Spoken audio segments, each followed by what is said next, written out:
Bapak Ibu rahmati Allah, jadi umat Islam itu pembebas, bukan penakluk. Kemarin luar biasa, kita mendapatkan satu basyirah dari Allah, isyarat kebangkitan Islam. Ya, seorang presiden Turki yang bernama Erdogan, Recep Tayyip Erdogan, beliau dengan berani mengatakan bahwa Hagia Sophia adalah warisan dari Muhammad Al-Fatih untuk Muslim dunia. Kita tahu Muhammad Al-Fatih, nah maka kalimatnya Al-Fatih, pembebas. Itu membebaskan Konstantinopel, mengambil kembali dari orang-orang Romawi Bizantium Timur pada tanggal 29 kalau tidak salah Jumadil Ula 857 Hijriah, bertepatan dengan tanggal 29 Mei di 1453 Masehi. Dan beliau memberikan surat mandat dalam surat yang ada kop suratnya Yayasan Muhammad Al-Fatih bahwa Hagia Sophia adalah masjid bagi umat Islam. Maka ketika Turki Utsmani hancur 3 Maret 1924, ya, Hagia Sophia dikembalikan kepada statusnya gereja, kemudian museum selama 86 tahun kurang lebih. Maka kemarin beberapa hari yang lalu itu sholat wajib 5 waktu sudah dimulai, dan kemarin hari Jumat itu sholat Jumat pertama. Ya, dan lihat reaksi Eropa, terutama reaksi Vatikan. Ya, Paus Fransiskus mengatakan kami bersedih atas apa yang terjadi pada Hagia Sophia. Kok dia sedih ketika Hagia Sophia kembali menjadi masjid? Kenapa dia bersedih ketika pengadilan tinggi Turki memutuskan bahwa memberlakukan Hagia Sophia sebagai museum ilegal? Hagia Sophia adalah masjid bagi umat Islam Turki dan dunia. Dia mengatakan bersedih. Kok bersedih? Lalu apakah Paus bersedih ketika gereja-gereja di sudut-sudut Eropa dan Amerika bangkrut, tutup mereka? Apakah beliau bersedih ketika gereja-gereja hancur, tidak terawat? Kenapa beliau tidak bersedih ketika gereja beralih fungsi menjadi masjid?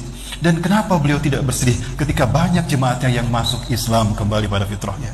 Lalu kenapa giliran Hagia Sophia dikembalikan menjadi masjid, dia bersedih? Bapak Ibu, karena Hagia Sophia simbol kemenangan dua peradaban manusia di muka bumi. Ketika Hagia Sophia diberlakukan sebagai gereja, itu simbol kemenangan Romawi atas umat Islam. Bukankah ini diperebutkan dalam pertarungan ideologi, Bapak Ibu? Muhammad Al-Fatih berperang bukan atas nama Turki, tetapi berperang atas nama Islam. Jadi ketika Hagia Sophia diberlakukan menjadi masjid kembali, itu simbol kemenangan Islam atas mereka. Itu yang membuat mereka bersedih. Dan luar biasanya lagi, Bapak Ibu, apa yang dikatakan oleh Erdogan? Setelah Hagia Sophia ini, maka kami akan membebaskan Masjidil Aqsa. Allahu Akbar. Ini artinya Erdogan menyatakan siap berperang dengan siapapun yang menjajah bumi para nabi dan rasul. Apakah ini artinya umat Islam akan berhadapan dengan perang besar yang dinamakan Armageddon? Wallahu a'lam bishawab. Yang jelas Bapak Ibu, perang akhir zaman ini telah dibuka dengan apa yang dilakukan oleh Erdogan. Apa yang kita lihat tadi di Turki membuktikan kebenaran hadis Rasulullah SAW. Sinfani min ummati, idza saluhan salahatil ummah, wa idza fasadan fasadatil ummah. Ada dua golongan dari umatku. Jika dua golongan ini baik, maka baiklah umat, sejahteralah umat. Dan apabila dua golongan ini hancur, rusaklah umat, dan hancurlah umat.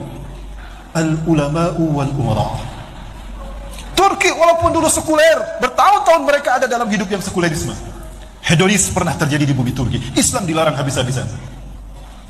Tapi ketika ada sinergi yang baik, ketika ulamanya baik, ketika pemimpinnya baik, maka apa yang terjadi? Ini yang kita saksikan sekarang. Tapi sebaliknya, sebuah negara walaupun mayoritas muslim, banyak ulamanya, mayoritas umat Islamnya, tapi jika ulamanya cinta dunia, jika fatwa ulamanya bisa dibeli dengan dunia, dan pemimpinnya zalim pada rakyatnya, maka jangan harap dia bisa seperti Turki. Ini PR besar buat kita semua yang sama. Lanjut Bapak Ibu. Baik. Apa yang menginspirasi yang dilakukan Erdogan? Apa yang menginspirasi Erdogan sehingga berani seperti ini?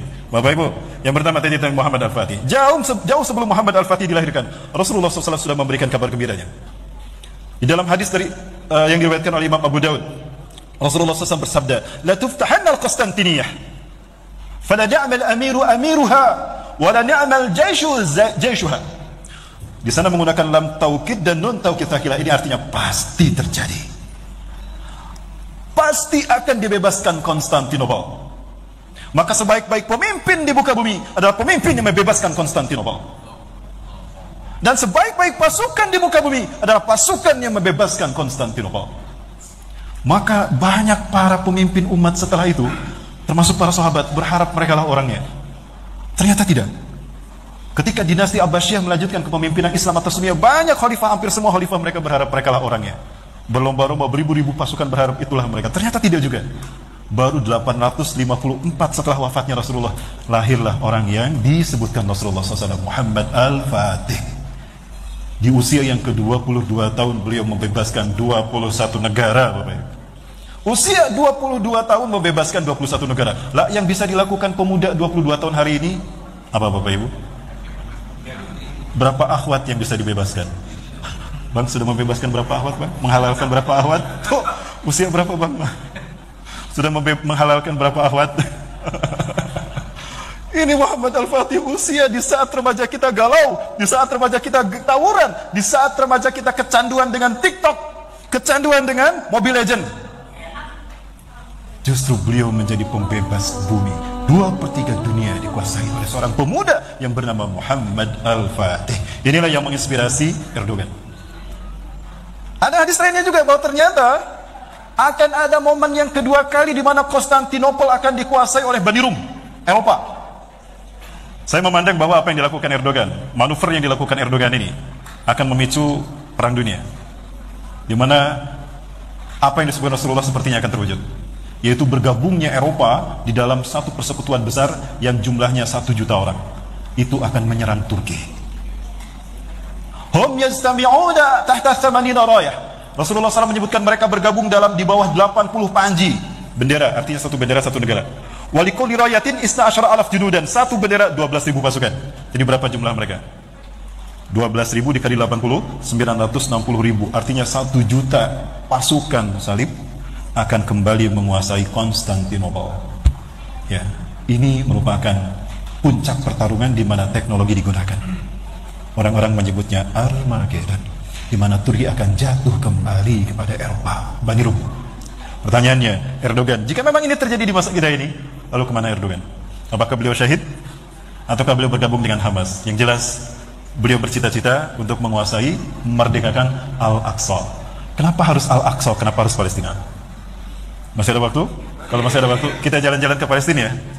Kita terbang ke Palestina, Bapak Ibu. Pegang erat sekarang, pasang seatbeltnya. Kita terbang dulu ke Palestina. Ya. Bapak Ibu, insya Allah nanti saya menyimpan file saya di panitia pemuda akhir zaman. Bapak Ibu yang menginginkan file-file saya, silakan materi ini dan materi selama saya safari dakwah di Pekanbaru ini nanti bisa menghubungi Ustaz Saiful Bahri. Ya, Bapak Ibu bisa mengkopinya nanti. Baik, apa tadi Bapak Ibu? Palestina. Kita terbang ke Palestina, Bapak Ibu. Sudah siap terbang?